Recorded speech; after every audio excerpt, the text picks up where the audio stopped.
Pašvaldības uzņēmumu Daugavpils satiksme jau sen un ļoti labi pazīst visā mūsu pilsētā. Šis uzņēmums nodarbojas ar pasažieru pārvedāšanu Daugavpils pilsētas ietveros. Tas nozīmē, ka tās vadībā atrodas visi pilsētas autobusi un tramvaji. Savukārt Maskas zina, ka uzņēmums piedāvā arī citus papildus pakalpojumus. Mēs cenšamies pilnvērtīgi izmantot visas mūsu uzņēmuma potenciālās iespējas. Tas nozīmē ne tikai nodrošināt sabiedrisko transportu pilsētā, bet arī piedāvāt cita veida pakalpojumus, kas pirmkārt nodrošina mūsu uzņēmumu attīstību, otrkārt dod izvēles iespējas mūsu pilsētas iedzīvotājiem. Bet par kādiem pakalpojumiem iet runa? Daudzi zina, ka uzņēmuma automazgātave ir viena no labākajām, un tāpēc autobusi no citām Latvijas pilsētām un valstīm regulāri izmanto šo pakalpojumu.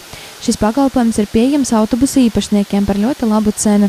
Šeit var arī remontēt autobusus, pārbaudīt bremzes, noregulēt tās, kā arī ir pieejami riepu montāžas pakalpojumi. Šo pakalpojumu cenas ir publicētas uzņēmuma oficiālajā mājaslapā www.satiksme.daugavpils.lv sadaļā pakalpojumi, apakšsadaļā citi. Turklāt uzņēmums Daugavpils satiksme piedāvā reklāmu sabiedriskajā transportā. Jums ir iespēja pilnībā izmantot autobusa vai tramvaja ārējo zonu vai ievietot video pašā transportā, kas tiks pārraidīts pasažieriem ekrānā viņa brauciena laikā. Visas šāda veida pakalpojuma cenas var atrast arī uzņēmuma tīmekļa vietnē. Taču tās nav visas iespējas, ko sniedz Daugavpils satiksme.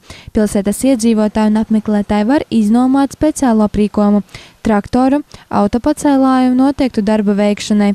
Visa detalizēta informācija atrodama uzņēmuma mājaslapā www.satiksme.daugavpils.lv.